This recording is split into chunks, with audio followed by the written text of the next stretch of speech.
because I was angry at myself, basically. Self-hate, self-blame, guilt, a lot of guilt, right?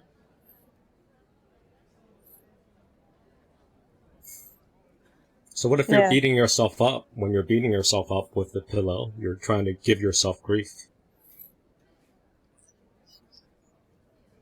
Yeah. And if you're giving yourself grief, you might be trying to force yourself to care more. Yeah. again, again, I come back to why do you do this to, to yourself? Because it's, You do it because you want to care more, yeah, but your intellectualizing is stopping you from feeling that care and grief, because grief is painful. It's agonizing. It's that scary thing that Chantal said, falling apart. Oh, it demands you to fall apart into pieces. That doesn't sound pleasant, right? And if you're beating another chair, isn't that trying to act out breaking that chair into pieces? yeah. I seriously, I did want to break that chair into pieces, and Yeah.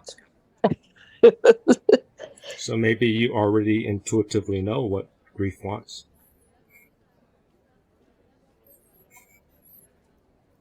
yeah, me beating down chairs. That's I yeah. I've got a couple I can take apart. I suppose. But in any case, Yeah, thank part you of the for beating doing. down the chairs, that might be expressing your rage or your hatred, your aggression, because that's a I, safer way of yeah. saying you care, Well, that it's important.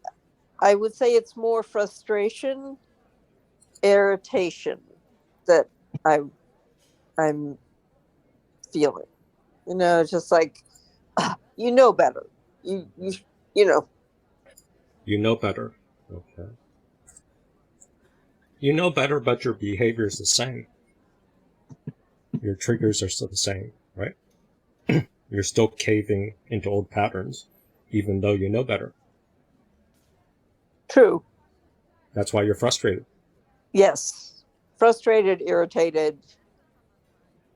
Um. Yeah, frustrated and irritated. Those are probably the two emotions. So maybe that's grief. I don't know. Maybe it's grief. Maybe grief is trying to get you to break down psychologically,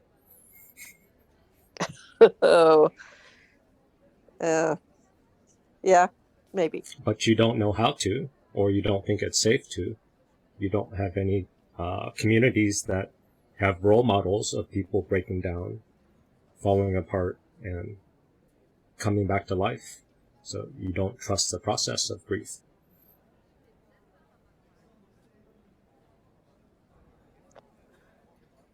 Yes, I don't. Mm-hmm. And if you had a childhood where grief was stigmatized, labeled as bad, dumped onto others, you might reasonably be ignorant of how to trust the process of grief, but also reasonably you might be terrified of allowing grief to get out of control because you've been conditioned that grief and falling apart is dangerous. You'll be defenseless. You'll be vulnerable. It's scary. It might be Yeah, traumatizing. no, all true, all true. Uh, yeah, grief was not part of the discipline. And yeah, I've got to stop talking because the woman in Belgium had a good point. I've been talking too much. Yeah, but how good are you controlling your impulses? Uh, Reasonably. Reasonably. So maybe just try to slow down. Because if you just try to stop, that is sort of the same strategy you're trying to do with grief, and that's not really working that well. Okay. Maybe enough. you need more space. And that's Yeah. why. So we're trying to give you prompts of doing too much. But if you make a hard stop. Okay. So wait, I gotta stop talking because I've dominated this process way too much. So somebody else speak, please. Oh, okay. Who wants to take over flooding? Any takers?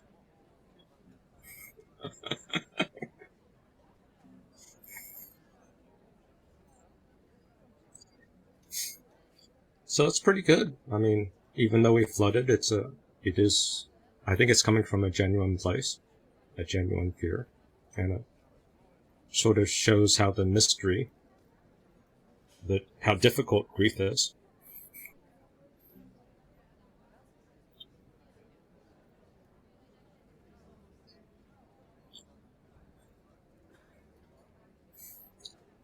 And destigmatizing grief is sort of the tricky selling point. But let's try to pitch that grief is the secret or the missing element. Welcome, Kay. You missed all the flooding. I'm very sorry you missed it. We'll try to get back to it later, maybe.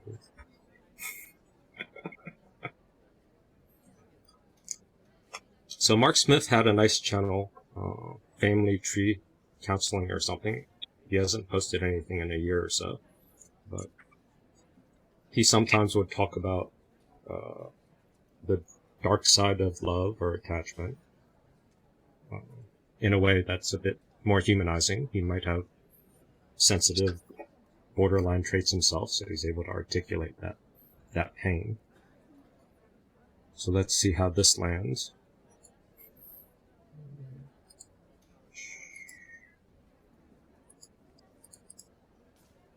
Love hurts. I know it isn't true. I know it isn't true. Love is just a lie made to make you blue. Love hurts. He's right. Romantic love is a lie. It's a bait and switch program, and it is made to make you blue. So you have an opportunity to feel, and so you have an opportunity to heal. Romantic love is designed to give you an opportunity to heal your unresolved childhood issues. Here's a popular paradigm. You shouldn't have to work so hard on a relationship to be happy. Have you heard that one? That's some bullshit right there. That's laughable. You know who believes that? Emotional children. So here's the correct paradigm, not the popular paradigm. And it's the only one thing that I know, and that is you're going to fall in love with, you're going to marry your unresolved childhood issues. Love, romantic love, is designed to heal you emotionally. It's Mother Nature's tool, secret weapon. That's why you keep attracting crazy people. That's why you keep attracting hurtful people, because you grew up with hateful, crazy, hurtful people.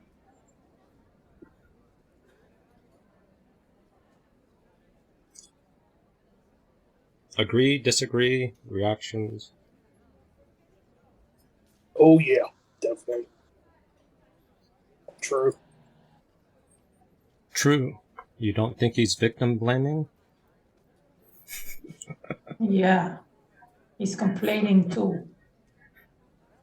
No, I don't think he's victim blaming. He's telling the He's truth. still in some agony.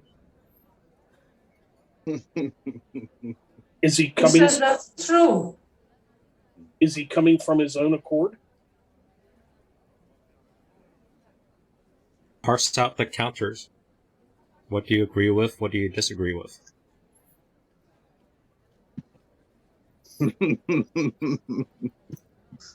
Oh dear. What's shocking? What I think resonates? What doesn't something resonate? happened. Something very specific happened to that man, and Heartbreak. well, yeah, but no, I mean specific. You know, but How specific? specific enough. Specific enough. Okay. Yeah. I'm trying to follow. Could you give some more context? Yeah, we're going to specify that non-specific nature.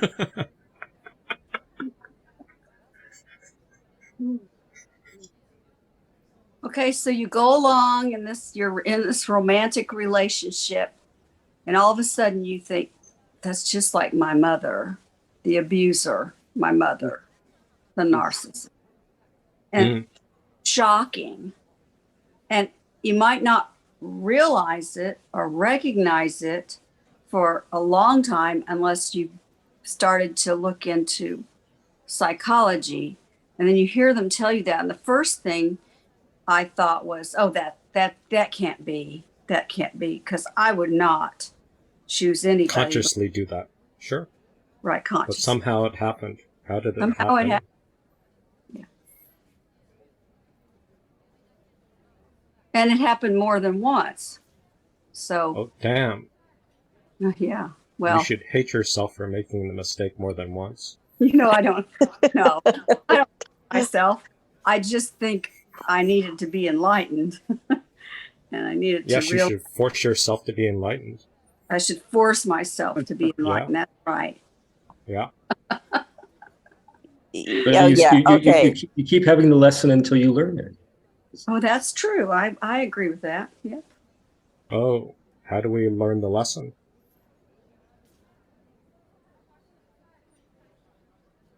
We don't. We're stuck in it. We're stuck. By going saying this never again, what he's preaching.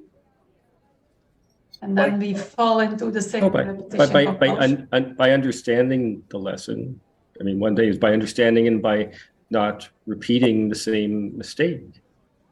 But but we think we're not repeating it, and then it turns out it's the same person. We keep doing it. Yeah, but by learning more about yourself, then maybe, I don't know, and your own proclivities, your own needs, failures. Your own failures, yeah. Your own shortcomings, your own deficits. A subconscious drive. I mean, it's the issue of trying to understand oneself enough and bring those subconscious. It's not addressing the love. The lack of self-love. There you go. If your heart wants what the heart wants, and that happens to be repetition compulsion. Pigeon brain. Pigeon brain. Pigeons aren't that stupid. But well, Puckage would disagree. I know. He tries to dismiss pigeons, but they're rather smart for birds. And I think for me, it's seeing how it hurts others, seeing how it hurt my kids, seeing how my family was worried about me. Those were the things that kind of got the lesson through to me. Oh, but if you're seeing how your family is worried about you, isn't that giving you secondary gain? No, I don't. No. Gain? No, it was. They're caring about you. Yeah. Your grief is causing attention other people instead to of care gain about you. Yeah, it was, but I was a burden. That wasn't. Yeah, that's grief. A gain. You're a burden. You're a burden that makes other people care about you. Yeah, not a role I like to play. Yes, not a role your intellectual brain likes to play. But what if Is it's this a pattern related? your unconscious is comfortable with to control connection, to a safe way of getting caring from others? Because if you just openly ask for care, people could reject you, and that hurts. That's vulnerable. True. Okay. And it might be learned helplessness, where you were a child. If you openly asked for care or made demands, you got beat down. You don't know how to openly share a desire for attachment.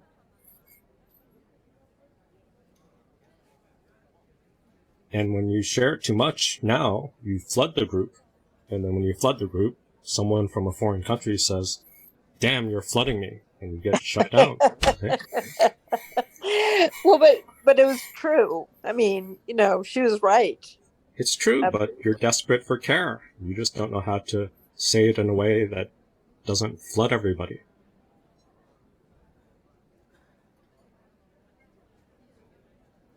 Okay. Can you love that part of yourself? Or make space for that part of yourself that's desperate for attention? That might be drowning. That might be scared.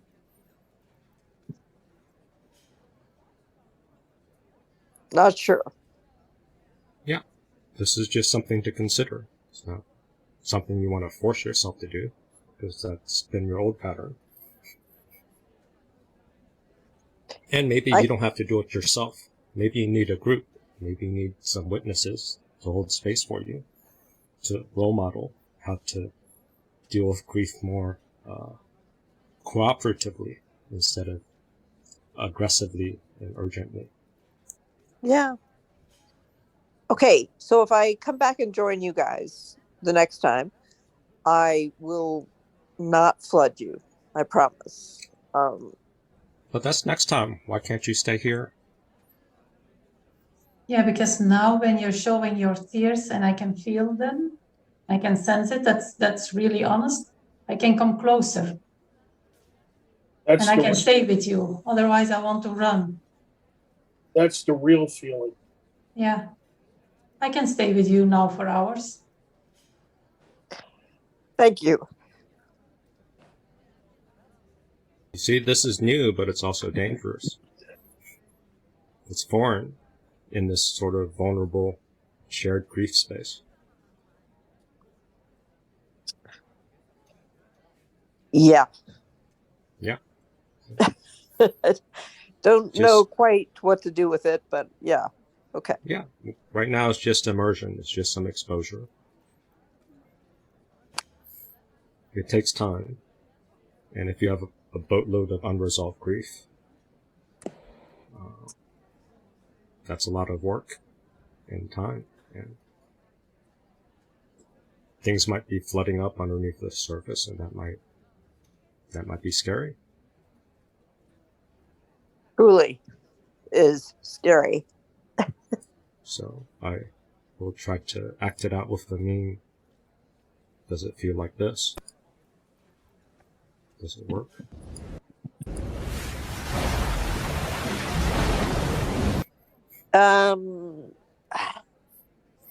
Or does it feel like this? Yeah. That's more the number 2. It's scary? Yeah. Does it feel like this?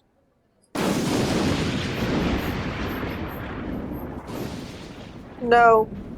Okay. We have to get that rage out and blow it up and burn out the fuel. That's later. It's yeah. I'm not going to talk anymore. You guys talk. I'll just listen. So, what if grief is a rite of passage? And this is a short excerpt from dealing with someone who died grief, but it's basically the same emotion. Grief is a rite of passage where, to some extent, it changes us. And it's nothing we ever get over. It's something we carry forward forever. Forever. And it's like, here's a metaphor. You can almost liken grief to an amputation. One important part of our self like a close family member or friend, is dismembered from us. We remember the presence of that person as a phantom presence. And we go through an involuntary process of trying to reattach with somebody that we've been amputated from.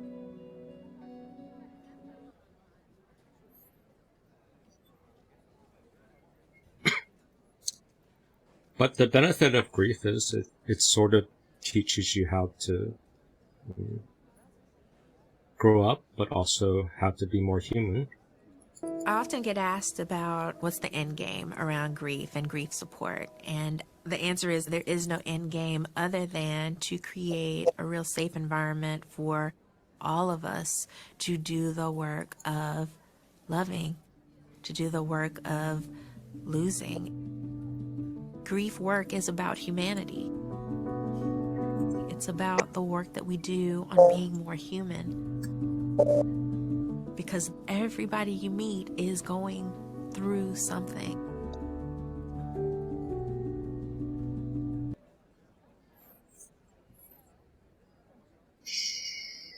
So if the work is both the work of loving and losing, who would have thought that loving is work? Loving is difficult. Losing is work. Losing is difficult, but maybe losing is also the missing element of grief. It helps you learn from loss. It helps you face loss more gracefully and maybe welcome change, rebirth, more humanity. It's like your heart opening, Robbie. It's like the house burning down. In order to rebuild it, you have to build it stronger. And when you do rebuild it, it is stronger. How's that land?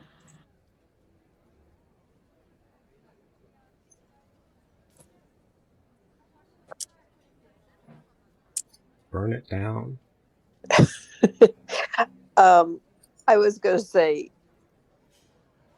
consider why you want to build or rebuild on that same place. That would be my only thought. Consider.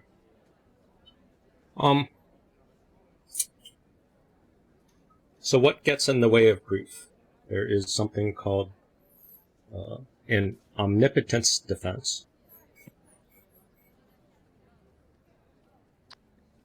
That's sort of linked to denial splitting. So one is you're denying what is.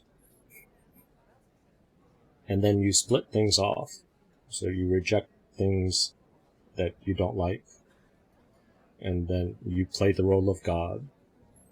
All good. Or you flip and you play the role of judging a bad God on other people, giving them grief. Or demanding things from yourself to change faster than humanly possible. And all these are variations of omnipotence defense, which is a bit hard to fully capture, but there's 5 stages of grief, Kubler-Ross, which some people like, some people hate. It was designed for people that were facing death, not people who were grieving somebody who died. So it's more accurate from that framework. But here's a short clip to illustrate those stages.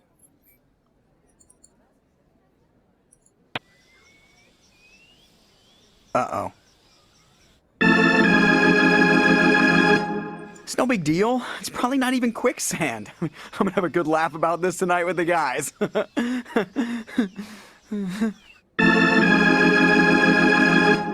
Well, this is just perfect. Stupid quicksand. Stupid jungle. I want to bite someone in the face. Mother. Someone in the face. Ah! That's stupid. stupid jungle. Are you there, God? It's me, Giraffe. Listen, if you would just give me a mulligan on this quicksand thing, I promise, no more peeing on your shorter creatures. What, you get a deal?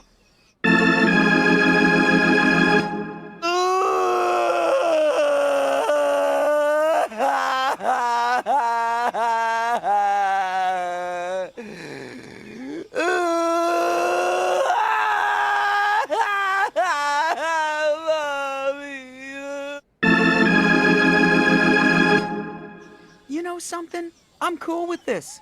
I bet heaven has all the tender leaves I can eat, and everyone gets their own Slurpee machine. Yeah, take me, sweet death. I await your loving embrace. What? I think I hit the bottom.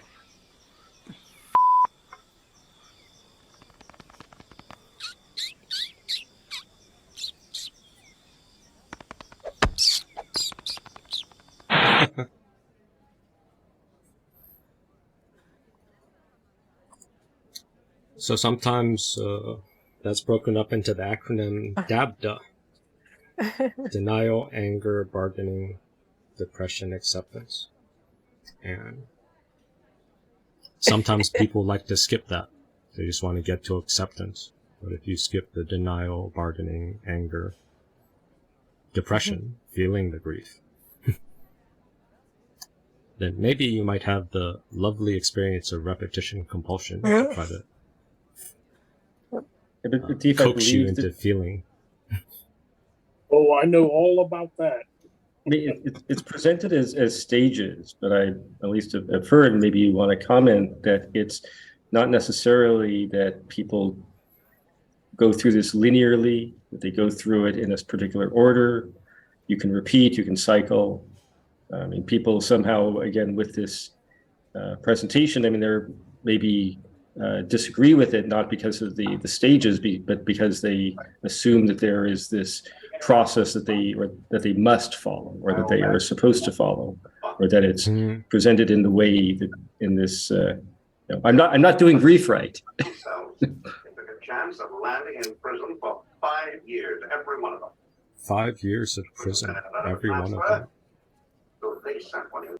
Ollie, mute. David, were you trying Sorry, to my bargain? TV came on. Were you bargaining with the stages model?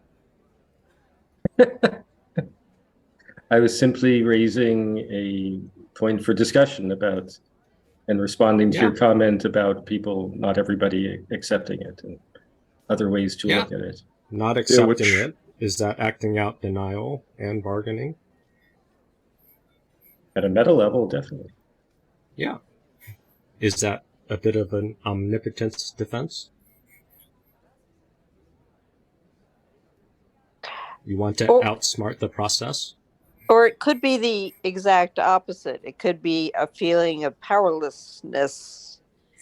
So you're not omnipotent. You rather are saying, okay, I have no control. The world's gone screwy. I'm just going to survive. Could be the opposite. You're saying the world's gone screwy. I'm just going to survive. Wouldn't that be trying to jump to acceptance and skip some stages? Yes. Yeah. Distinctly. And if you skip the stages, would that potentially make your unconscious shadow parts want to seek out another partner to repeat the stages because you skipped the process? I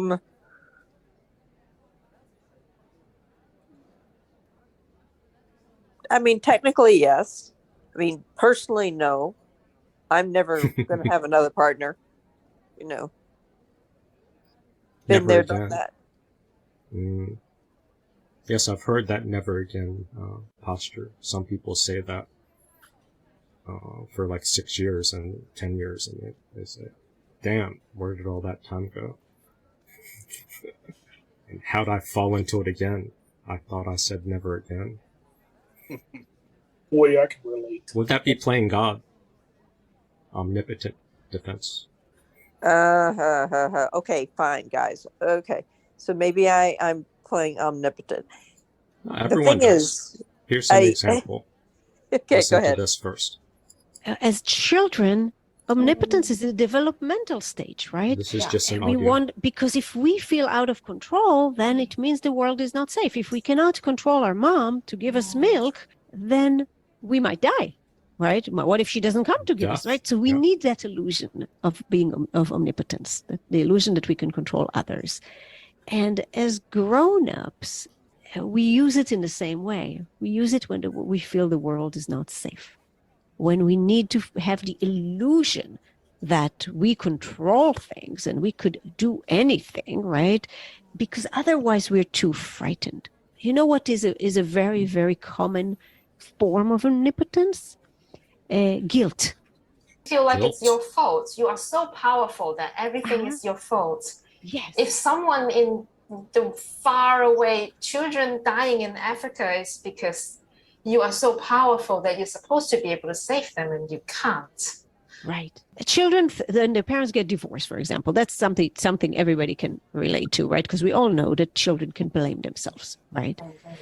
And self-blame. Obviously, it's not the child's fault, right? As grown-ups, we also know that. But as a child, we could understand why that is a useful defense. I'm supposed to be able to save my mother. I'm supposed to be able to make my mom happy.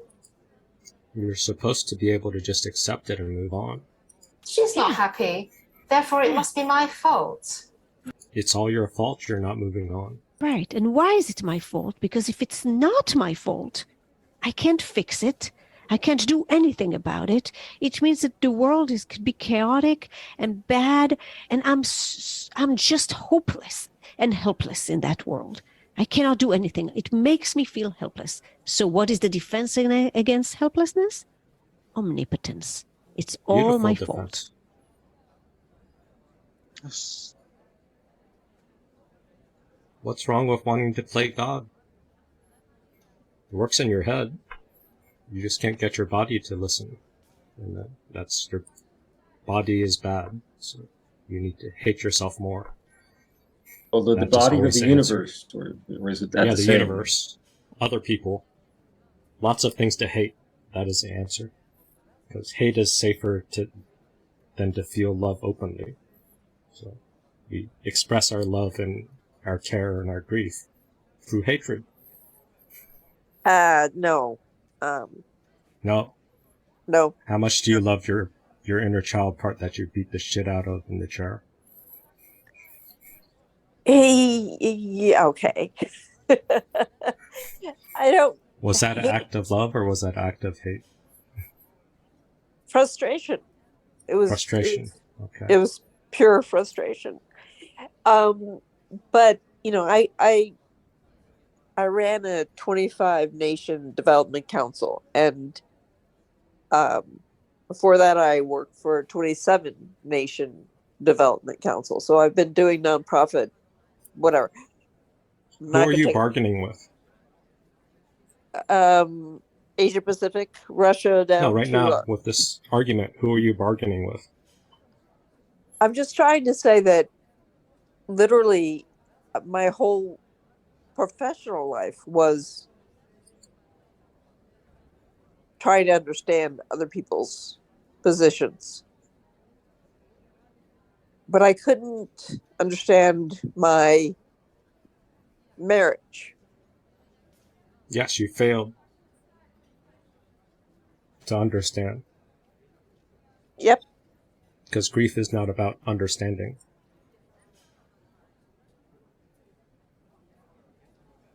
Being human and loving other humans is not about understanding. Yeah, I figured that out professionally. I just didn't get it personally. Yes, and that's why you should hate yourself more. Or no, be frustrated with yourself more. Hate is too strong of a word. Yeah, I don't. To the point where you want to beat a chair and break it apart. We're going to keep coming back to that chair, aren't we? Yeah. Whatever. How many pillows? Yeah, whatever. I like that. You just snuck that. Yeah, whatever. That's telling. I think that's interesting. You're grasping onto the last sense of control. It's okay. You can follow this person's advice from 3 years ago. Okay. Happy Monday, everybody. I just wanted to pop on and remind you guys that you are in charge of your own happiness. So whatever thoughts hit you today, whatever emotions hit you today, I understand that there's outside factors, but always, always remember that you're the one that's in charge. You are in charge of your happiness. Look how happy she today. is. I understand that there's outside factors, but always, always remember that you're the one that's in charge. Okay, and I'm not behind the dismissing. scenes. I'm not dismissing. I'm not. I really am not. This is someone's daughter I'm working with, whose life is still in fucking shambles. Because she gaslights herself and other people.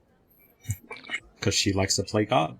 Not just that, she talks to dead people and channels spiritual wisdom and stuff. Because playing God is fun. And hating reality is fun. And hating yourself by saying you must be happy, that's feels good.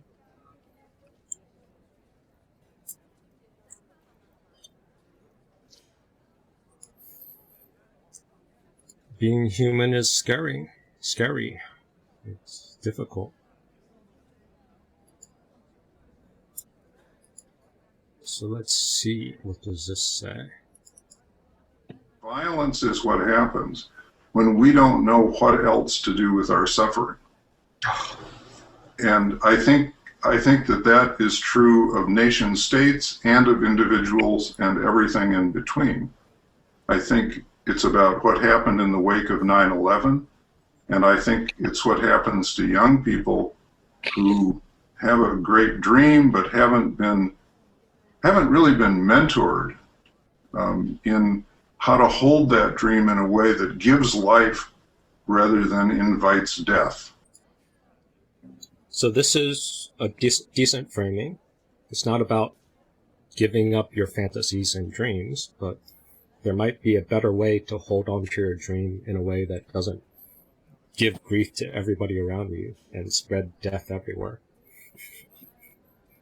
But if you don't have a role model and all you knew was from parasitic, chaotic parents who held on to fantasy at the cost of other people's voice and soul murder, then all you know is how to hold on to a dream by violently attacking other people's reality in addition to your own soul. So if death is your father and he gives you the invisibility cloak growing up, and then he says you will inherit my scythe, but it's time for me to move on, and you've come into a family dynamic that glorifies death, how do you transcend that? You go into the death. You stop trying to transcend. Transcending is playing God. Is that a personal death? Is that just accepting one's own mortality, or going into the death? Is that not maybe? I don't know what your death that you need to face is. You have to find that out through grief.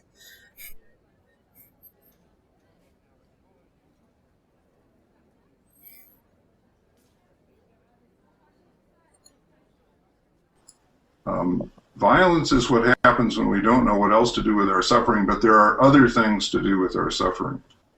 And the Buddhists certainly understand a whole lot of that, and there are a variety of ways in which to understand it.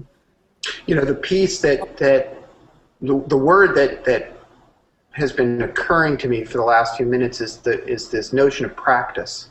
I adore that word. Yeah. Practice as a goal unto itself, rather than the attainment of some sort of goal. Practice towards an end. Right. It's to me, it's the instruction manual for standing in the tragic gap. right? That's not bad. Standing in the tragic gap. Can you build a muscle? Can you build a practice that builds your ability to tolerate mixed feelings and anxiety that's inherent in that tragic gap that comes right before splitting? Because splitting leads to playing God. That's where all the fun is. Can we stay in that tragic gap, tolerate anxiety, tolerate mixed feelings, developing an observing ego so you don't collapse into that gap? Can we develop a practice and have a group and have mentors to help role model how that works? Can we just be with practice? Practice of leading, the practice of being, the practice of being a CEO, the practice of starting some expression of deep self, and we call it this funky little company. Or the practice of standing in front of a group of students and never really ending up in a place where I've taught everything there is to teach, I've learned everything there is to learn, I'm done. Right. Yeah. No, that's beautiful. I mean, I think I just saw something about practice that I hadn't really seen before, that it's not about attaining a goal, but it's just about maintaining the practice. Yeah. Just being there and doing that. Yeah.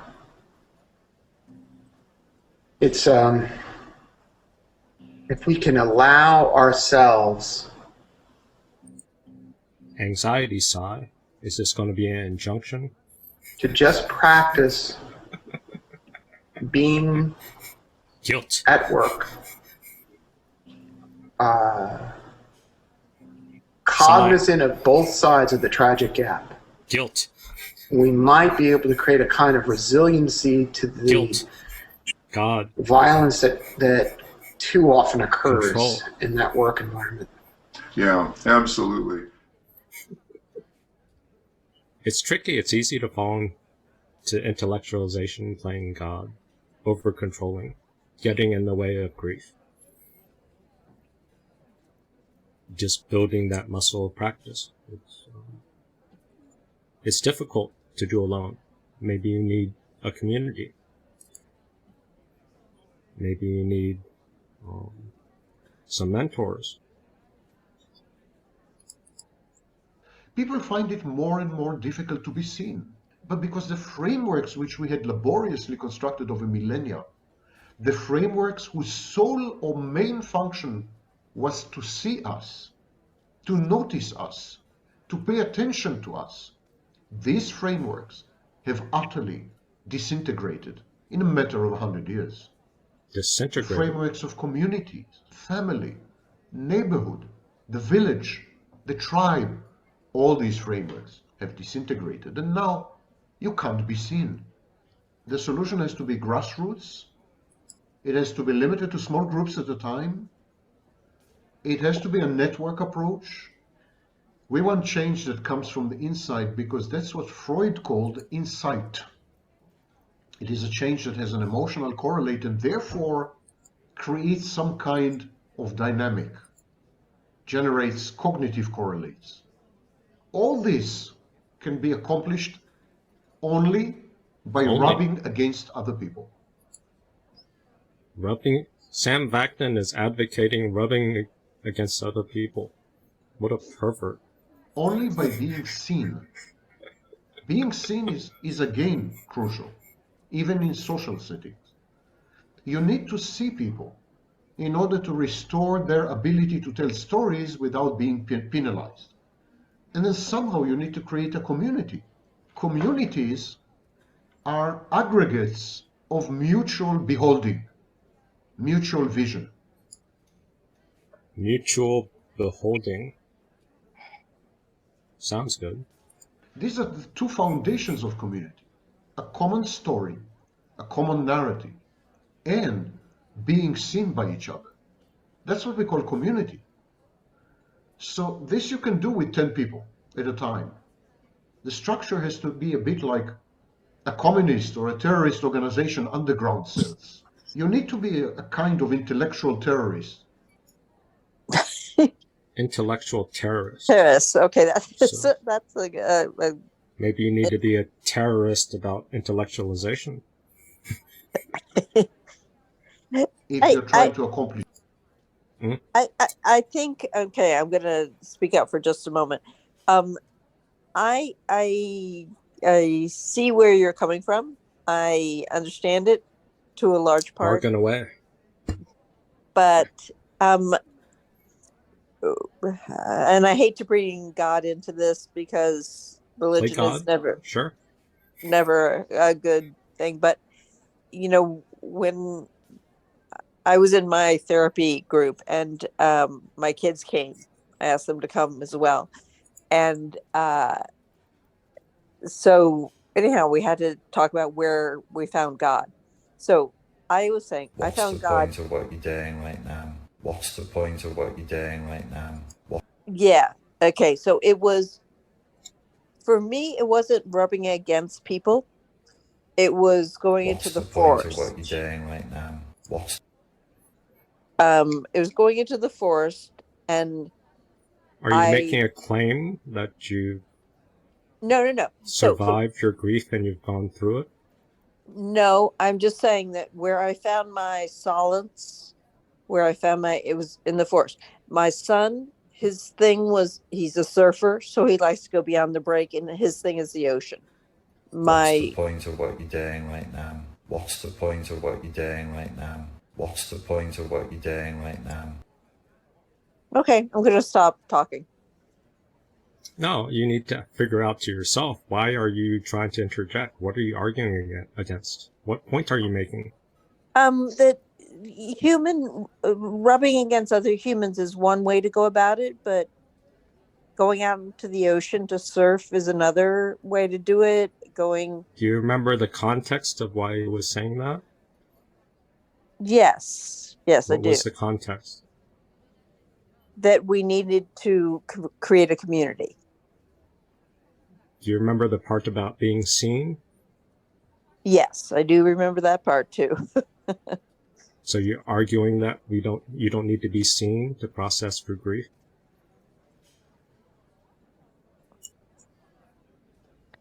Yes. That's okay if you want to argue that. Where's your evidence that you can pass through grief without being seen by other human beings? Plants, trees, gardens. Yeah. How do plants see you? As someone when you who's share your story of grief to a plant, how well does that land? Well, they don't talk back. That's one thing. Yeah. Do they listen well? Yeah, actually. Do they connect to you, human to human? Not human to human. It's more plant to human. Yeah.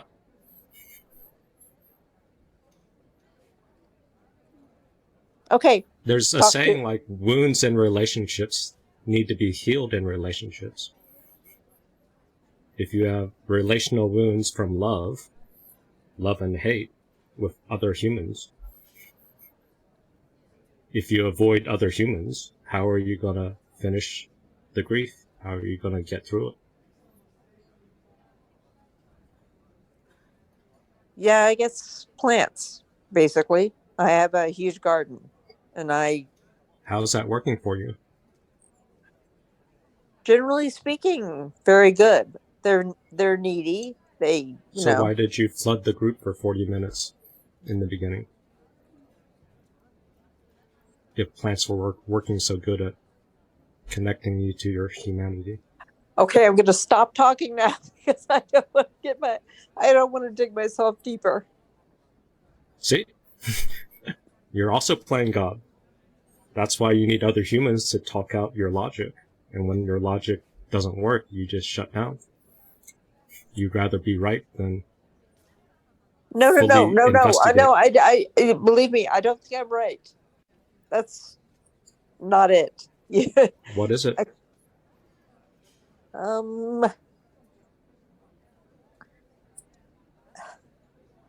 I don't think I have What's anything the to point of what you're contribute. doing right now? What's the point of what you're doing right now? What's the Yeah, I point of don't think what I you're have doing anything right to now? contribute. What's the point of what you're doing right now? You had a goal. You wanted to jump in to argue against Sam Vaknin's argument of the need to be seen, rub up against other people, because that's important. So you're giving grief to the group. You're giving grief to yourself because intimacy is scary. Dealing with other people, having other people see you is scary. It's foreign. It's too much. It's vulnerable.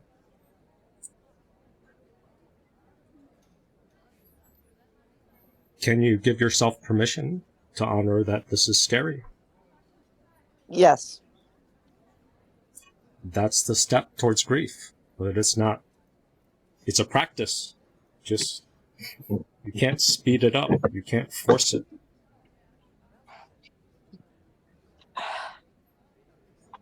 And you're tired of forcing it for decades or all your life.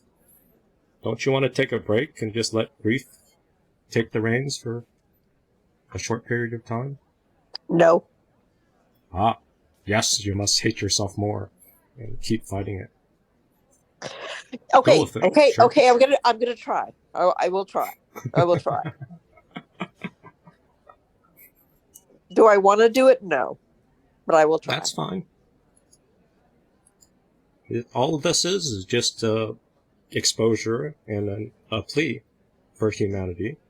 You're welcome to reject it. You're welcome to tweak it. You're welcome to No. I'm I'm not rejecting anything. I'm truly trying to wrap my brain around it. That's all. Yeah.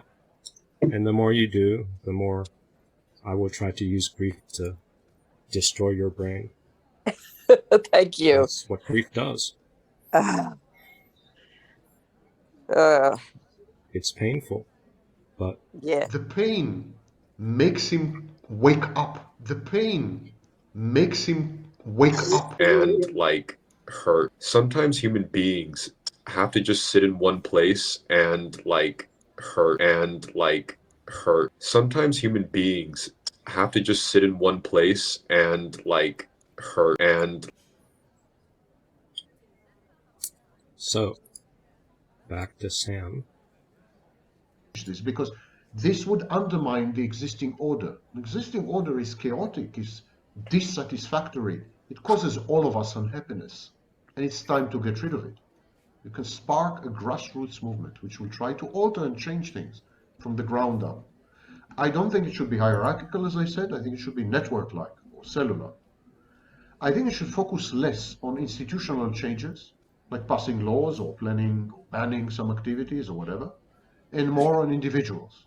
Less on existing technologies and more on being seen and on storytelling. If you see another person and if you tell that other person a story, intimacy is created, whether you planned for it or not. And then multiple intimacies. And that's what we call community. Multiple We need to recreate intimacies. the village. We need to recreate the commons. These are the two foundations of community. A common story and being seen by each other. That's what we call community. And if you don't have this, then you might feel alone, isolated, lonely. No, he needs, just a moment, he needs to get out more. He needs to get out more and he needs to meet people. You'll find who? Or Vaknin. Vaknin. Sam Vaknin, yeah. He's not getting You out. can put that in a comment in one of his YouTube videos. He's not here. No, I am actually just responding to what he just said. I'm just responding to it. Yes, but don't you Well, care if he's he speaking hears to your us. response? He's speaking to us, what we need, not what he needs. He may not hear me, but I hear him. He doesn't need that. Are you talking through the spiritual ether, having a telekinetic communication through us? He's a narcissist. He needs supply. Are you playing parent to Sam? You want to be Sam's father figure? Yeah. Why do you think Sam needs any help? Well, he doesn't. He's not here. You've just said that he's not here. Why would he need my help if he's not here? You're talking to him. You're trying to send him a message. Consistent. You're not even being logically consistent. Why was that triggering to you? It wasn't triggering. I'm just saying all the things that you said could happen are already happening. There is community. What, sharing stories and being seen? Yeah. With People intimacy? do share stories. Yeah. You get out Yeah, and but where, about. their humanity is seen. Well, if you meet new people and you move around, you'll encounter people and they'll share a story. They'll share. They'll just share with you. Okay. Yeah. I'll entertain that. How much are you seeing? I'm sorry, what do you mean? Is it possible to share a story where you're not seen? I think stories are very powerful in that they... Is there a way to share a story where you're hidden, where it's a decoy? Yeah, but why does every story have to be about you? The joke is on you because you didn't eat me. Yeah. You ate the decoy. I am safe back here. Haha. The joke is on you because you didn't eat me. You ate the decoy. I am safe back here. Authentic self. Shrunken, invisible, hidden. Authentic self. Shrunken, invisible, hidden. Authentic self. Shrunken, invisible, hidden. Authentic. Is it possible to share a fawn self, a persona, a mask, with your story where you're not seen?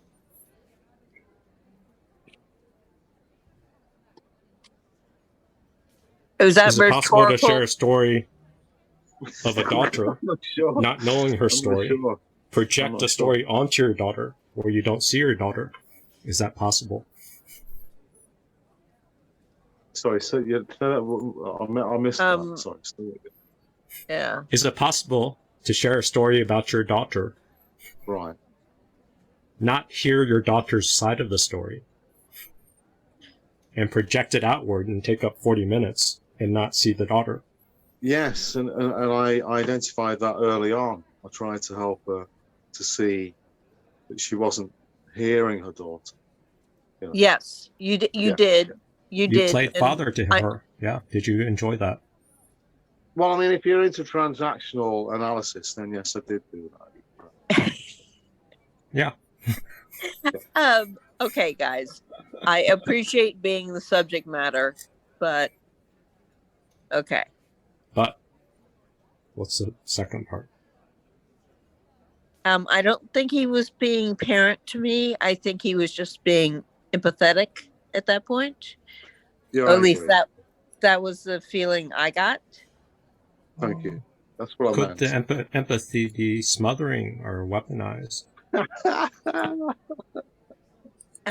No. I mean, I literally think Okay. he's Let me a couple make an thousand argument. miles away from me, so I don't. I'm I being don't feel. smothering. Right. Yeah. I could never take in someone validating me. Weaponized empathy is something I started to notice. I never noticed it in myself, although in retrospect, I absolutely did it. I mean, I wrote about it in the intro of my book when I staged my own suicide. When I was a young teenager, I was getting beat up. I was like in a terrible after-school movie. Like my life was, where I was getting like pushed into lockers and punched all the time and told by teachers that I was really stupid. It was gnarly, and I would go tell my family and no one would listen. They're like, it can't be that bad. You know, there were a few people, even I remember a guidance counselor who said, I'm sorry. Like, oh wait, someone did listen. Actually empathize, but I could never actually take it in. But he couldn't take it in. Instead, what did he do? I could never take in someone validating me. Because he couldn't take in being seen. It's much better to hide behind a story. Yeah. But what I could do, and what I desired to do, was for them to feel the level of pain I was in. It's so much better to share grief and get other people to feel being flooded and trapped in grief. That is love. That's much more satisfying. He got it completely wrong, didn't he? He really messed up. You want to send him a message too? That was the closest to actually being able to receive validation, to receive recognition, for them to feel the level of pain I was in. So staging it, putting the pills out, writing the note, doing all of that and being found and being taken to a hospital, for them to feel the level of pain I was in. And of course, word got out. But I was so desperate to get out. I was so deeply hurting and actually afraid for my life. So the desperation, he couldn't put that into a story that people could witness. Whether or not he didn't have the language or the people couldn't hear him. So he created a scenario to make other people feel his desperation. This is a rather clever strategy. Yeah. And no one would believe me. I didn't want to die, but I wanted others to feel the pain that I was going through. And that was the way I could orchestrate it. And it worked, for them to feel the level of pain I was in. That is a version of weaponized empathy. I never recognized it until I started working more with clients. But it's so validating to have somebody else feel your pain. They connect to your pain. That feels so good. Like I had a wife come in of a couple that I was working with. And she would share this story about what happened. And I would say, I'm so sorry. That feels, I can hear the pain, and I'm here with you in that. And then she would just jump over it and go right into and then the next thing he did, and then the next thing. So it was dramatic.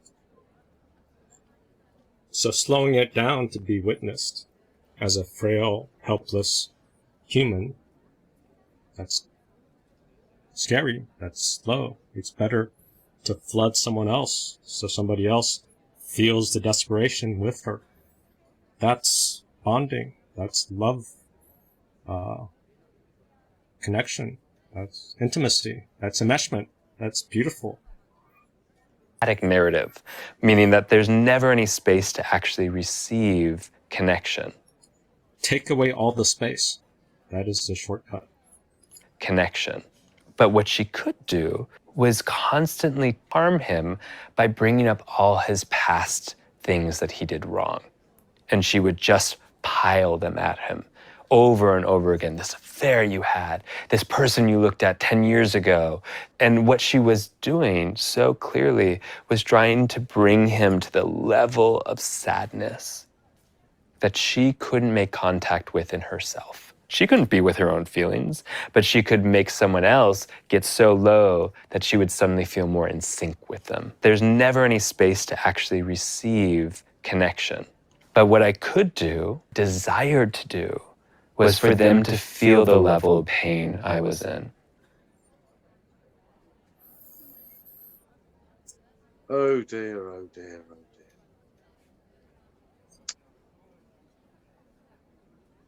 This is bad. You want to judge him? No, I'm not judging him. No, not judging him.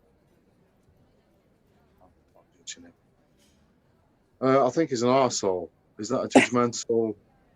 It is a bit, really, yeah. You want to hate on him, just like, what if you have an inner child that's also desperate for love? No, I don't hate him. I don't hate him. But he is an arsehole. You don't hate assholes? What's wrong with you? I fucking hate assholes. No, forgive him because he's confessing it, even though he's telling loads of lies when he's telling stories. He's a fucking liar as well. He lies a lot. He's not. He's leaving loads out of his story. Narrative. By the way, Mark, I just want to let you know that I can behave like an asshole sometimes because, human beings and shit. Yeah, and then I hate myself for it afterwards. Just, me too. just so you know. Yeah. Just, yeah. That's good. That's good. That's a good way. That's a good approach. See, and I'm the opposite of both. I can't. I want to be angry, but I can't do it. It's just, I swallow my words before I say anything, which is very frustrating, irritating. I've recited that 10 times during this group, but yeah, I really wish I could be an asshole. You wish you could be. You have a lot of guilt. you need to get pissed off more often, right? Yeah. And then it sort of follows from that, really. So you can have just get guilt pissed about off a lot, and then you'll become an not being enough of an asshole, or you can have guilt about being an asshole, but it's still guilt about anger and rage. So is being an asshole an indication one has done more work or less work? No, it's just an indication of assholeness. What? Well, Doing the work acceptance is trying to get underneath the assholeness into your pain and grief. The acceptance. And then getting into love and shame and connection.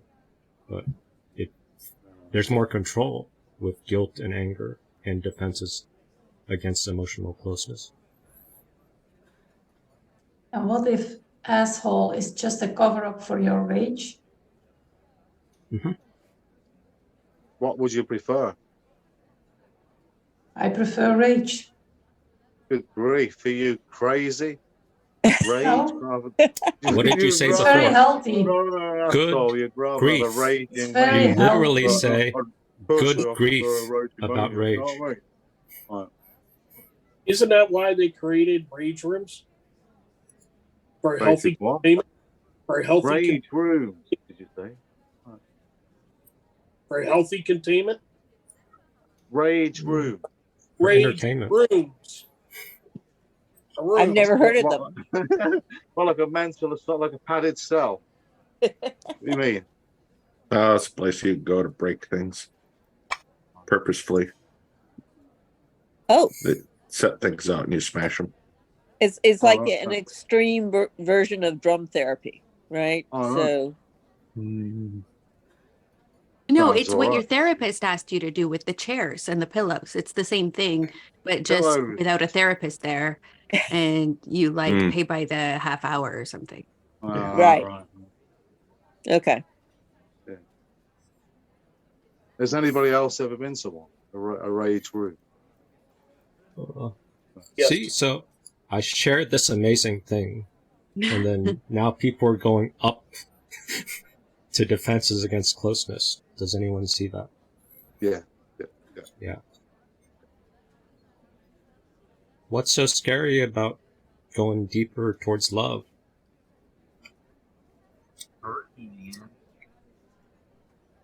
Yeah, pain hurts. Grief hurts.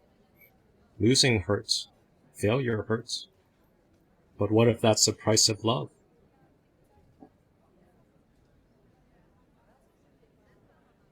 Yeah, when you let go of expectations, the price of love is pretty high. Yes, what's the benefit of love? What's the upside for paying the price of love? Well,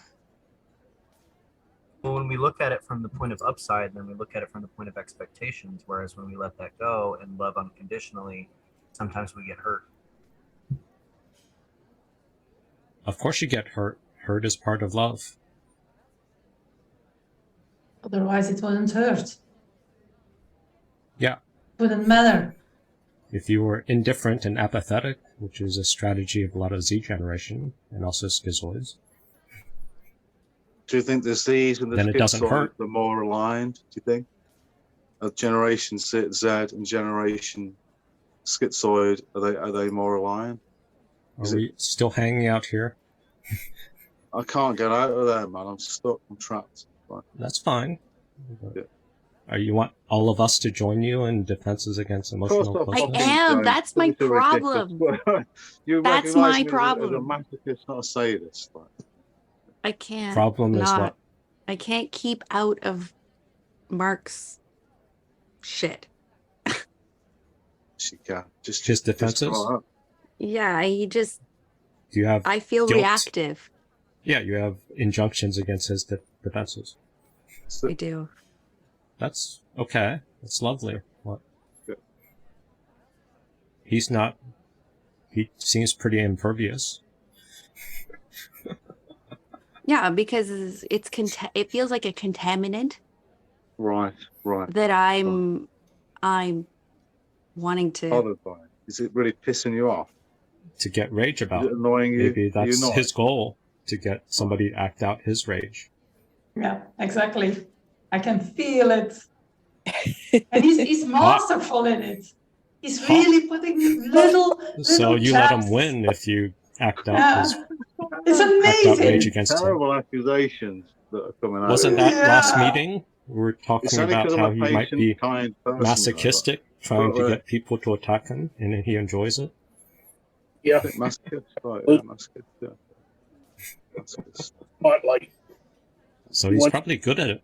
Yeah. Yeah, he is. It's a reasonable reaction. Yes. He's getting amped up. But we can give him grief and we can give him love. Hey, Dive below it. yay. Give him more Come on. spotlight. Yay. But isn't that yeah, just come on. Sisyphean? Yeah. Isn't that a waste? Like, that's my concern. I see. can love things. I'm good at loving things. I'm good at feeling pain and grief. You've seen me. But Yeah. but it's scary shit for other people. So then they are going to use defenses. Fear. Yeah, I don't wish to commit any really callous emotional acts against someone. I'm not motivated to attack in a callous way in this group. Are you feeling pumped, Ellie? no, I was. And then I was reminded that I have access to all of those strata, like all of those layers. I can zone into any one of them at any moment. So, and then I reminded myself that I can, and so I did. I dropped into the, like, I can love Mark in all of his defensiveness, but it's like, it's, Oh. I don't have Maybe you that just need to mapped out yet. combine grief with love. Be more precise with giving other people grief and love. To go underneath the rage. To go Well, underneath. listening to Janet, I mean, frankly, I was impressed by her ability to offload her grief onto others, onto her daughter, for example, most likely. I got the impression that's probably what's causing her daughter's dysfunction at the moment, and or a big part of it. And in a way, I refuse to do that, but in another way, I don't know if I could. I don't know if I have that ability, and maybe it is a neat trick. Like maybe it has a role. I think we all do it because it's contagious. Because if it's so much and it's stored inside of you, it's leaking outside unconsciously. It comes out emotionally. It comes out. So Contagion. everyone around it will feel it anyway. So you're saying that I am tense. Is that what you... Tense.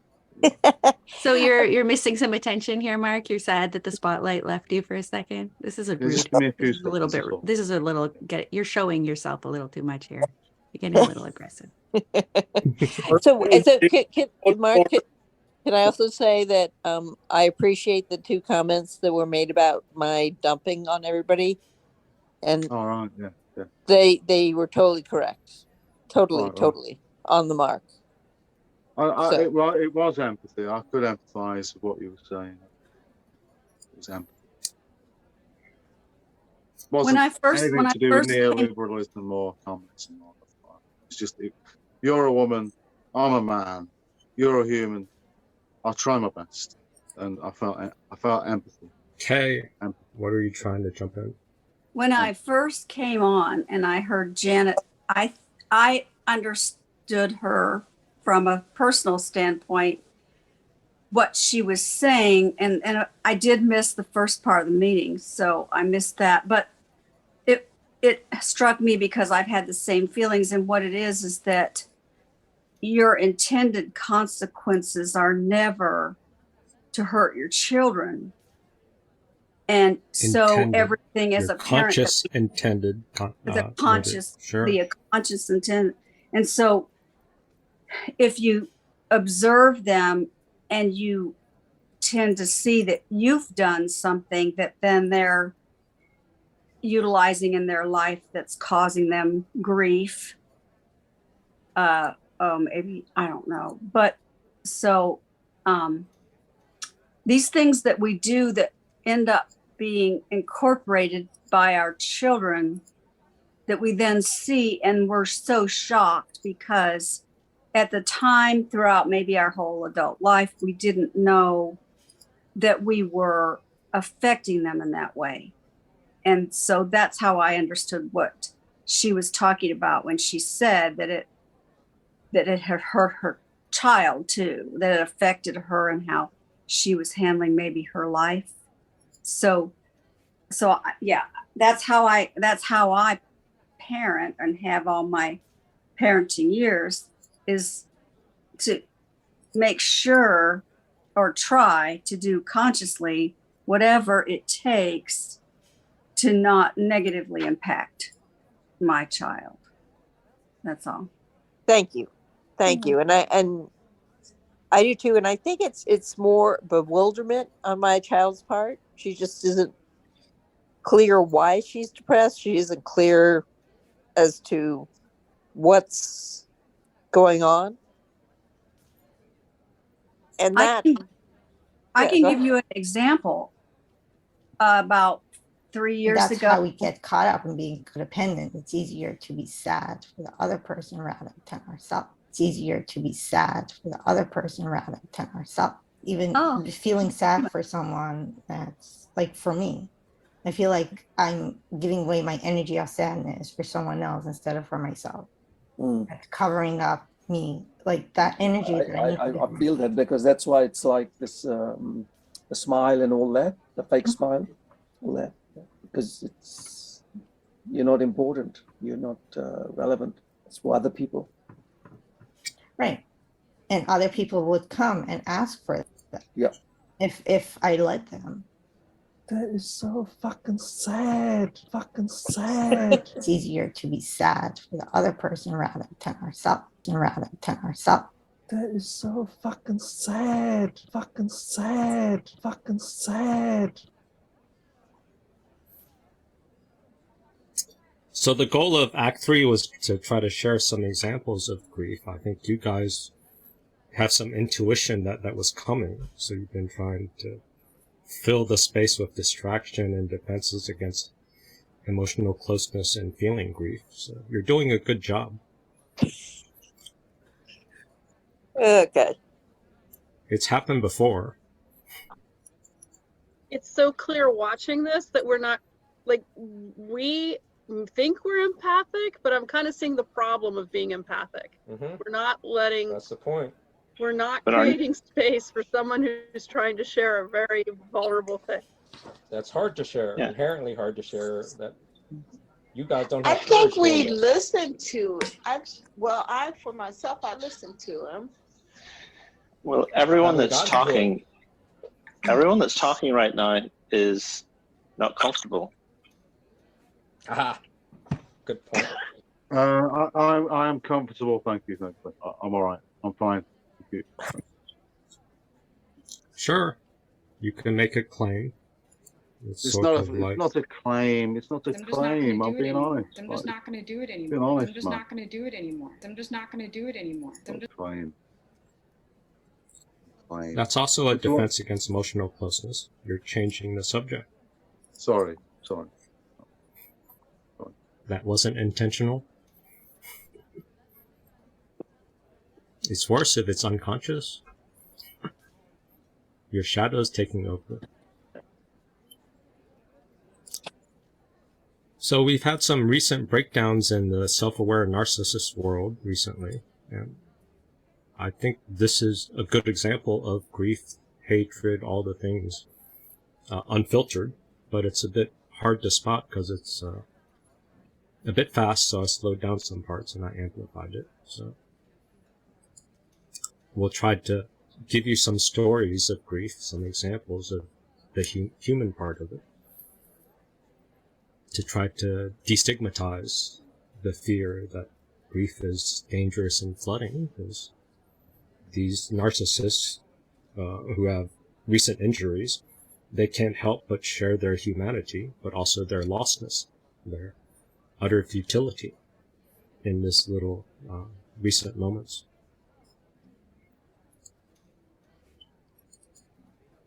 So, for those of you that don't know, I have been in a difficult situation these past couple of months due to Look at the body language. Is that shame? Is that frustration? Is that some despair, some sadness? Losing a very important romantic relationship to me. Along with that, a lot of friendships going out the window. A lot of losses, and he's trying to cover it up with his own anger or refrain. He's not comfortable sharing this. I remember getting mad at somebody for no reason, just because I was kind of annoyed at their existence, I guess. Yes. So if you're a friend of somebody who just gets mad at you because of your existence, would you take it personal?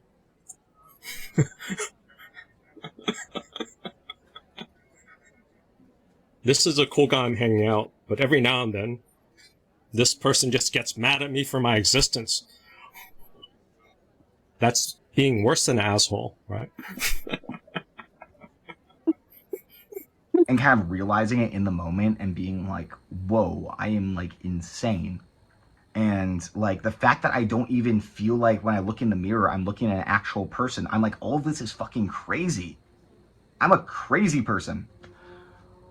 And it hit me really hard there for a little bit. That's a grief shock. His behavior was crazy, and he was forced, for whatever reason, his narcissistic injury, it flooded him that he's a failure. He's a crazy person. And then you have a natural reaction of grief covering up his face, shame, and frustration. This is a very human response. And that kind of contributed to where I'm at right now, because right now I feel like I'm in a place in my life that I'm really, really not happy with. And he's not happy. That's sadness. That's grief. Frustration. That's being human.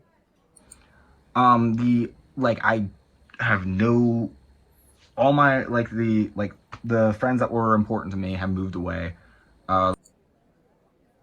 He's been abandoned. He's squirming.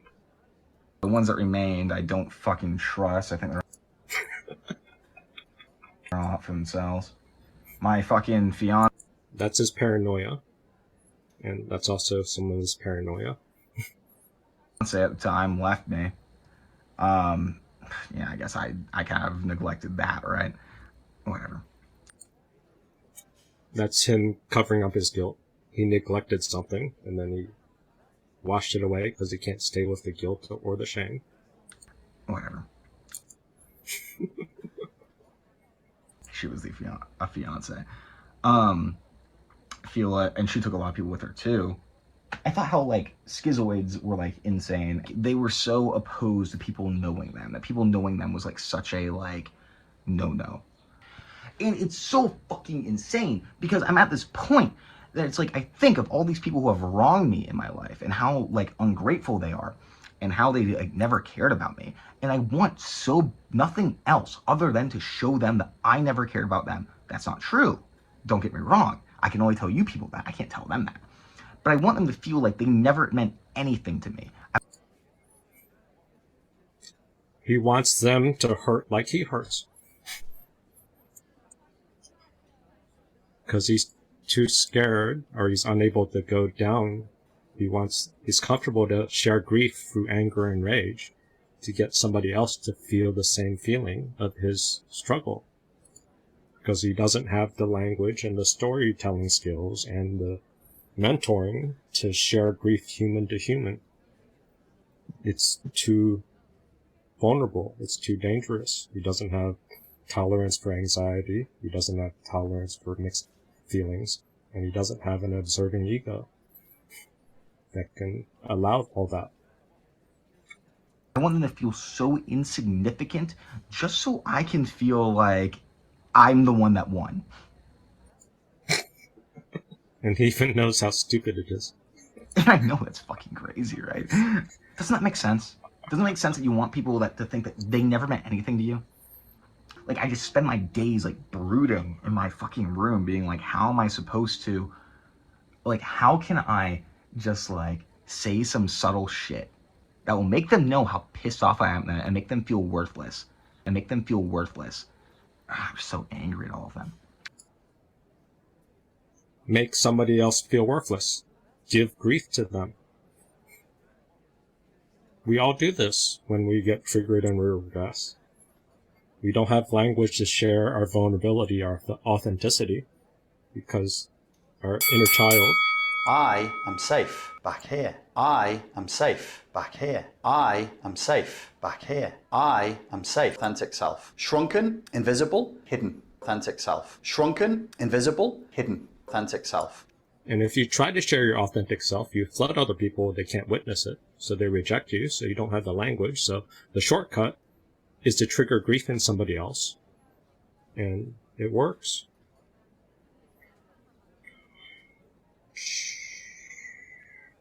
Dang it, where did I put that? Oh.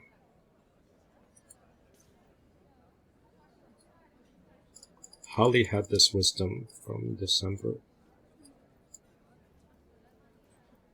Giving other people impossible demands. Giving them grief. And giving them grief. Giving other people impossible demands. Giving them grief. And giving them grief. Giving other people impossible demands. Giving them grief. And giving them grief. Giving other people impossible.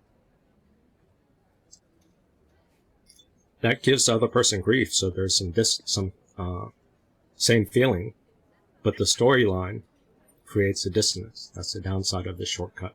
So if he gives his friends grief because he feels hurt, it's not going to help the relationship. But that's a child that your inner child doesn't know how to connect. And then you can hate that inner child by giving yourself grief. Your inner child should know better instead of acting out. But it doesn't know better. And if all you're doing is hating it for not knowing better, then it's going to try to connect to other people through hate, through contempt, through sideways strategies. I'm angry for all of them for, like, not appreciating me and for just, like, existing a lot of the times. If I can't deal with being alone, I'm fucking miserable here, god damn it. I know that if I am honest about that, I'm still going to be rejected and humiliated.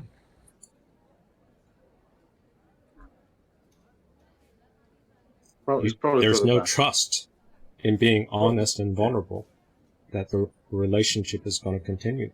So why not burn down the house and burn everybody's house down? Isn't that narcissistic rage? Isn't that what it is? What does it matter? Well, because if it's narcissistic rage, then there's absolutely no value to another human being whatsoever. It's just valueless. It's just pointless. It's nihilism. Okay, so if it's valueless and you're next to him and he burns down your house and you say it's valueless, how does that change your damage of having your house burnt down? Well, obviously, he needs a good kicking. First of all, you'd have to give him a good kicking. And that'll keep him from burning down your house? Well, hopefully you would do it before he did it, yeah. He needs help, obviously. I'm being facetious. The boy needs help. Something's gone wrong. He's not been socialized. He doesn't understand what friendship is. He doesn't understand loyalty. He doesn't understand pain. He can't carry his emotion. Why are you triggered, Mark? I'm not triggered. Why do you keep saying that, Mark? What do you mean? Erasing his story. You've just put this highly provocative gentleman on, and I'm responding in kind, from the heart. Why? Why can't he have his story? Why can't we entertain his story? I'm not stopping him having his story. I'm responding to what he was saying, and something has gone seriously, crucially wrong. Yeah, it's called narcissism. Do you think he's fixable? He needs help. Do you think he's fixable? Well, you Maybe think he needs needs help love. because he's okay? Because Maybe he's he doesn't suffering? need help. He needs a fucking father figure, first of all. He needs a father figure. He Well, didn't Like have you. one. Yeah. What? I think Mark wants to be his daddy. No, no. Oh, you mean? Oh, that's really. Oh, he needs a father figure to someone like you said, a You're trying to mentor. guilt him? Like, yeah. Yeah. I'm not, Maybe I'm not he So, needs so guilting love. him. I'm just. why is everybody trying to make Mark the father figure for all of us? Because he We're was. not. We're just saying his Can't carry behavior on seems like further. that's It's what too he wants to strong. do. It's too much, man. Well, I mean, we could talk, Money. We could talk, man. We could talk. So this is the third video that Mark wants to help. Yes. Always want to help. Yeah. Because maybe he likes playing God. Because playing God keeps him from emotional closeness. God is up in the sky, Our detached from Heavenly people. Father. Right. Yeah. Yeah. Well, he's trying to help these people That boy needed a father figure.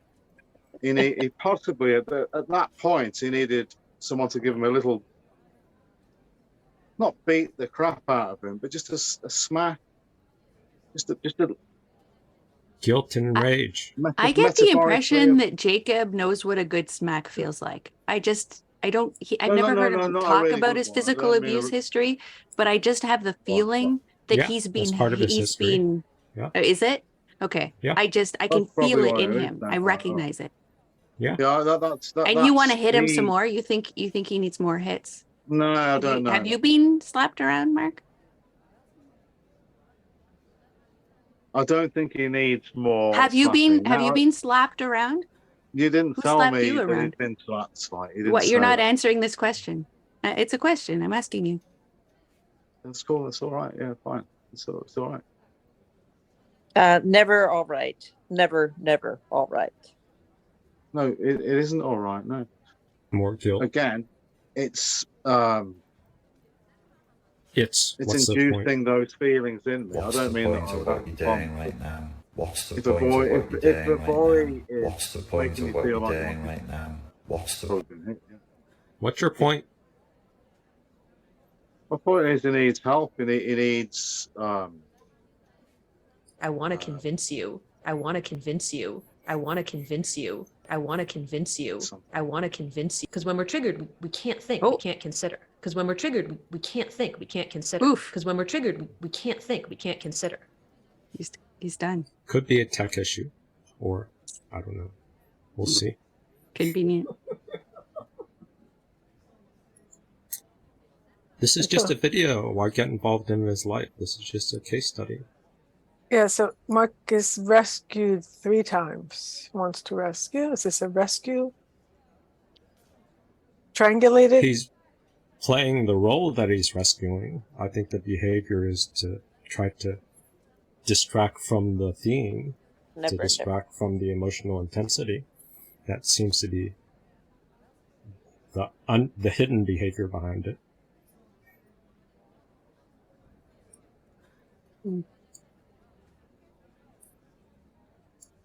Because sitting in grief, sitting with shared humanity, that's scary, that's intense, that's raw.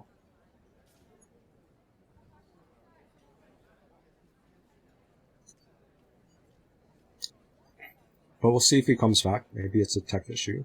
Or maybe he needs a breather.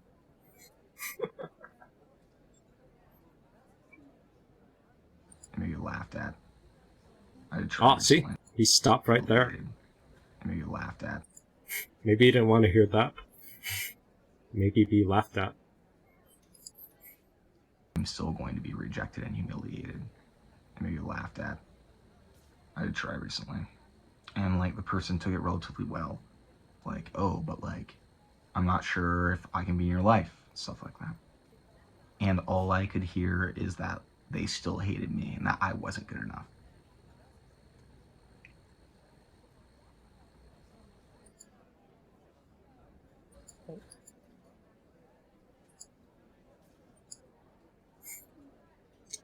He's still seeking love. But he can't communicate that in a safe way. Because he doesn't know how. And then he's hearing his flashbacks of his childhood, which is part of his history. But His parents gave him a lot of rejection, gave him a lot of their grief, so he doesn't know how to receive love. He doesn't know how to love people in a human safe way. And then he just had this sort of shrug of defeat, right? There. That's his shame and his grief and his, I don't know, I'm lost. But he's not able to say that, I'm lost. Still bleeds out of his body language. Fuck. But I can't deal with being alone. Doesn't it make sense that you want people to think that they never meant anything to you? I'm fucking miserable here, god damn it. Fuck.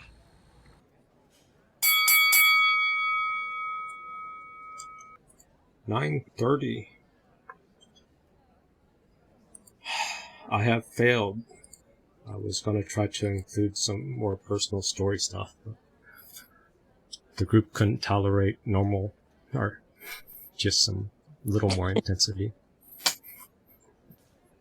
Okay, well, you've got a few minutes. Go for the normal. Show us what you have. Show you what I have.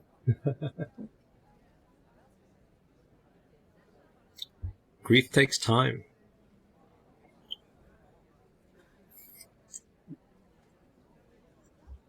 Staying in grief and sharing grief, that takes time.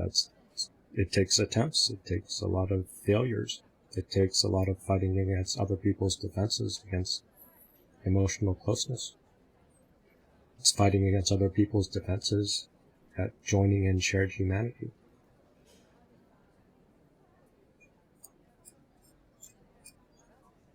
I think you did a great job, by the way. I don't think you failure.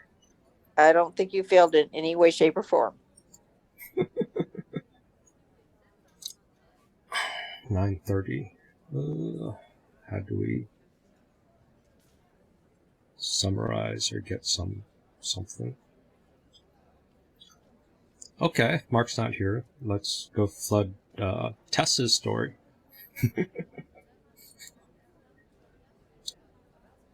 Being brought back to those places brings on a sort of agony and melancholy. You're nothing, just worthlessness and like hurt. You're nothing. Resentment and bitterness ends up like turning from anger into depression, and like that fucking sucks. I don't want to be the background character anymore.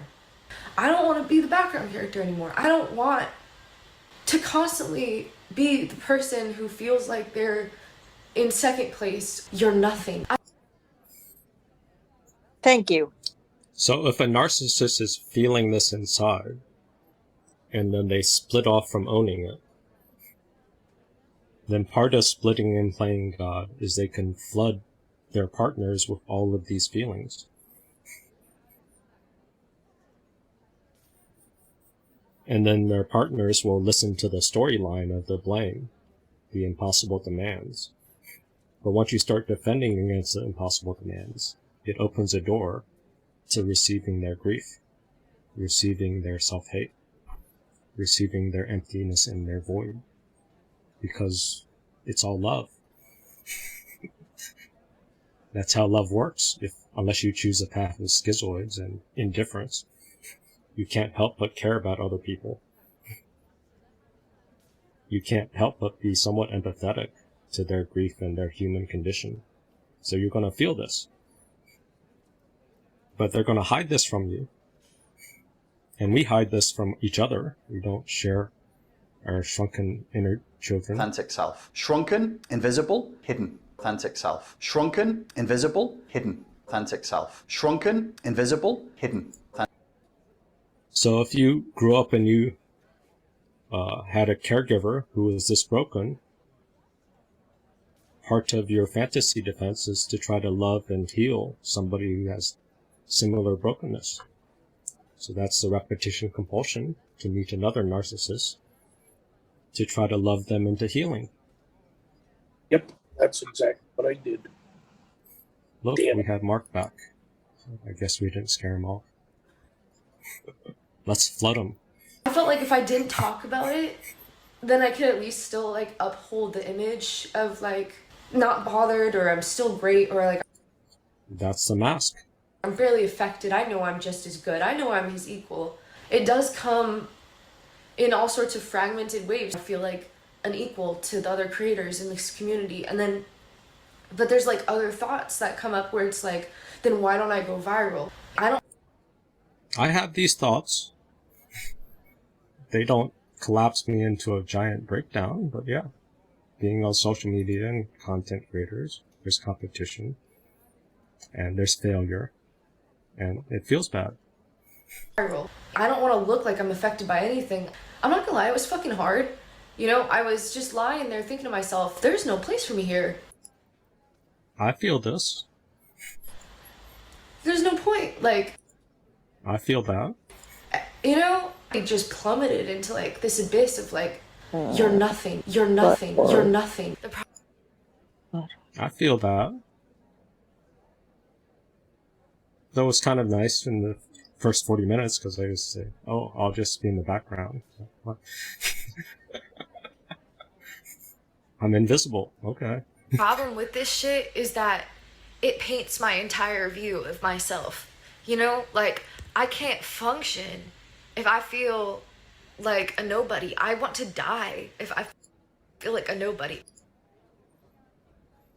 Yeah, but have you tested that? Sometimes feeling like a nobody, you just feel nothing, or you feel everything. Why do you have to feel like a somebody? You're nothing. I will literally die of like shame. From there, the thoughts just get worse. It's like, oh yeah, not only are you second place, always. Not only are you the background character, always. I'm not first place. I'm in the background in tons of groups. What? That's horrible. I should hate myself more. That's the problem. But also, you're a fucking fraud. You barely have a personality. I don't even know why people fucking like you. You're nothing. In my body, it's like I feel like I'm being annihilated. I feel like I just want to make it go quicker so I can just stop thinking. You're Urgency. nothing. It feels like everything's collapsing in on me, and the only way out is to like post something like this and get reassurance, or like go find something else to cling to that I can have that like makes me better or special, but it's so hard. You're nothing. It's not enough. It's not enough. Like a fucking child. I feel like such a piece. Regressing to children tantrum, children insecurities, because you didn't have a secure attachment.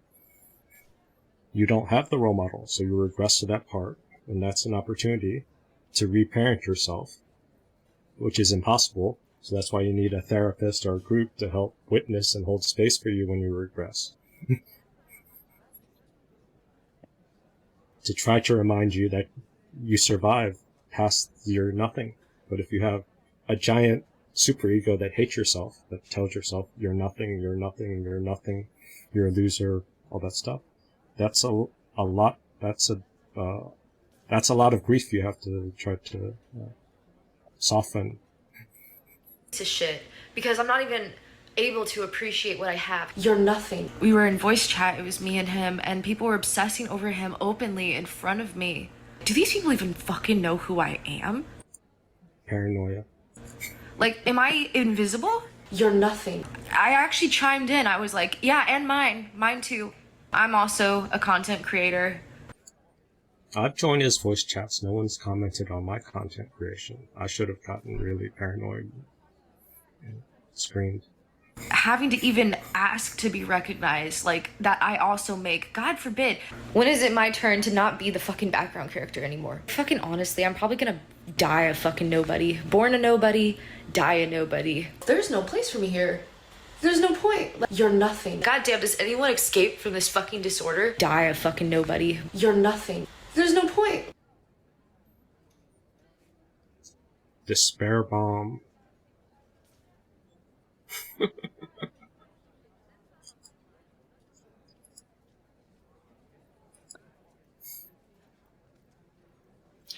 So, if abusers have this giant emptiness, insecurity, that's their weapon. And if codependents have similar wounds, then that's the connection. But that's also their weakness, because narcissists have their schizoid empty core, their void. They're going to out shame you. They're going to out grief you. They're going to out agony, feel pain. So they're going to able to get you to feel their pain, or they're going to get you to cave to their pain. So if you can get more comfortable with your pain, with your grief, hold space for that, then they won't be as intimidating. And maybe you could see that they're acting out of their desperation. Could you clarify the codependent point again? Well, the codependents carry a lot of unresolved grief. And they have fantasy bond or omnipotence defense, where if they change, become better, they'll finally get the love of their caregivers, or the caregivers, their home will be safe. So your inner child's still carrying that hope. So I'm a distinctly codependent. I mean, I've known that from the beginning to the end of my life. Why and how I became that way Was your destiny? Sure. Well, was your fate? It's my thing. Yeah, it's you.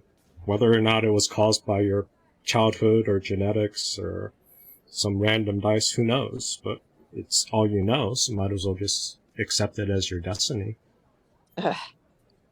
Okay, I'm not fond of destinies, but in any case, yeah, it is me, and I'm trying hard.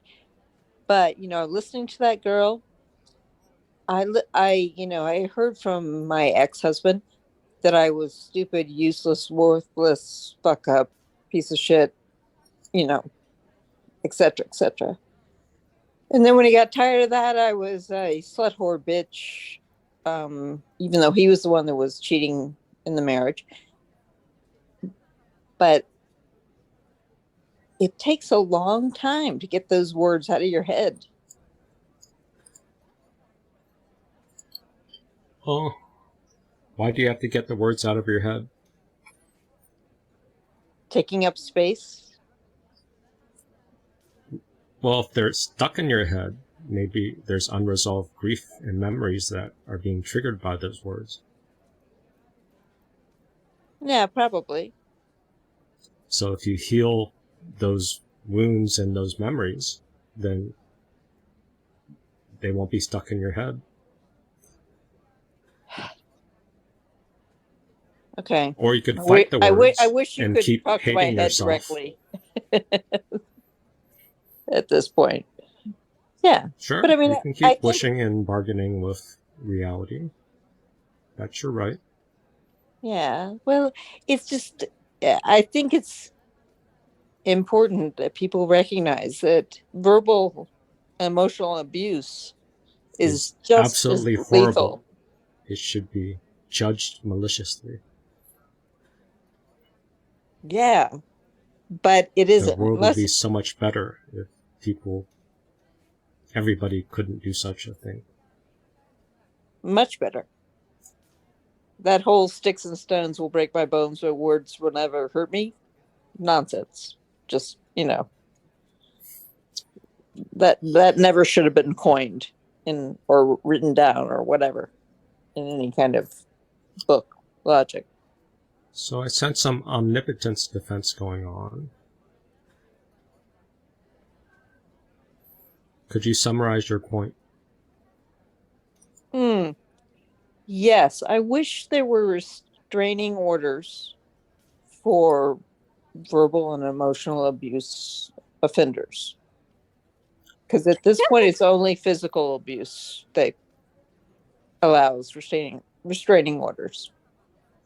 Have you heard about reactive abuse? No. Okay. It is a technique that narcissists sometimes or often use to get codependents to overreact in public. And when the codependents overreact, they do verbal abuse and other stuff. And then the narcissist videotapes it and laughs at the codependent for overreacting. And if there was this law that you're advocating, a narcissist would use that against you. Oh, I know everything about that. I know about that. Yeah. Can you relate with that, Janet? Yeah. Yep. So whatever rule you make, they can counter it because they're an active game player. They're not static. And they're more desperate than you are because they're right at that void of emptiness. They're more motivated because they're forced to feel their grief. You can cover it up by getting lost in somebody else's story. They constantly have to search for supply, otherwise they fall into the void. They've learned to be manipulative to be effective at their role. They have to be manipulative to not die into the void.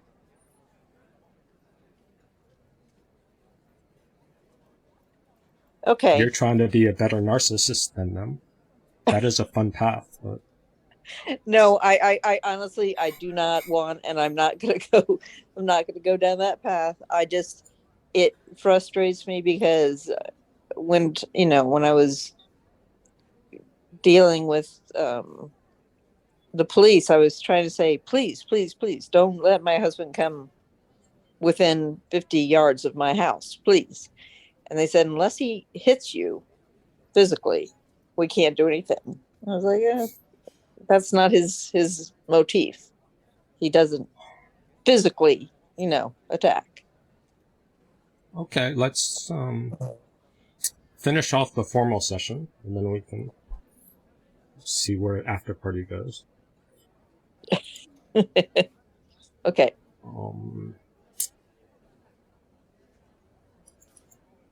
I didn't know that I had the ability to say no to being defined by death. Now, but also grief, loss, your history. Now I was with a person who could help me process what happened and turn the parts of me that still acted like a 9-year-old little girl into a self-actualized adult who had come to a better understanding of what it means to dig deep and admit that you're in pain, thereby relinquishing that pain or beginning to relinquish that pain. My brother dying no longer had to define my existence. It's part of who I am, perhaps the biggest part. But you're a narcissist and your trauma doesn't have to define your existence. But it's not all of me. I define me. I decide who I am. No event or person does this. I decide how I'm going to behave, and I know now that vulnerability is not weakness, that vulnerability is strength. So there's a sort of positive message. This is maybe a more depressing one. But we're talking about grief, so. Reality does matter. Ignore it and you die. Ignore it collectively and we go extinct. Reality is our one master and we're doomed if we hold any master higher. Reality rules. Reality always wins in the end. Adapt to reality or die. To them, words are just weapons for posturing at heroic dominance. Nothing they say is grounded in reality. It's all about climbing up and putting others down. They're sado-narcissists, elevating themselves by demoting every challenger. Ultimately, the challenge is language. Words give humans a way to claim the last word.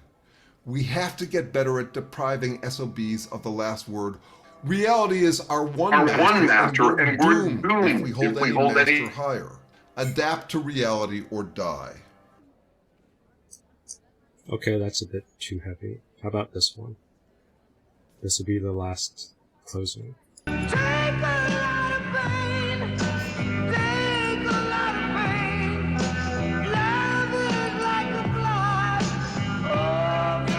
From 1976.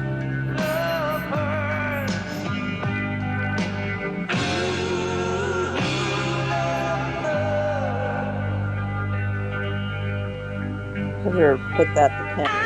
But the movie advertisement. Even so.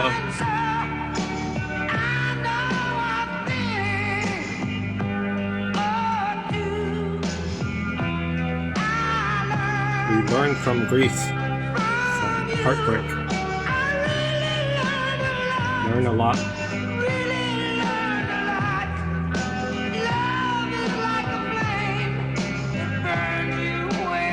It burns.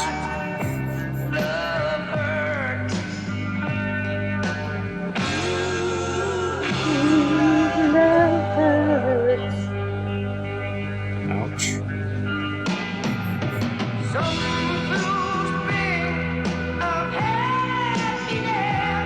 Fantasy.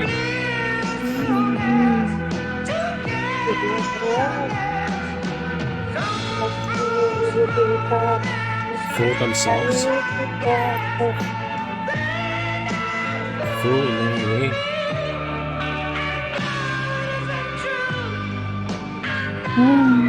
Gotta accept reality.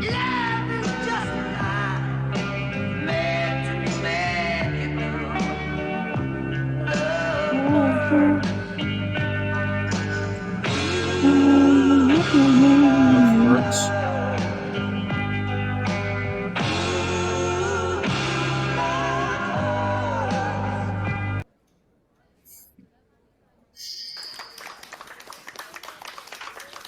Good song.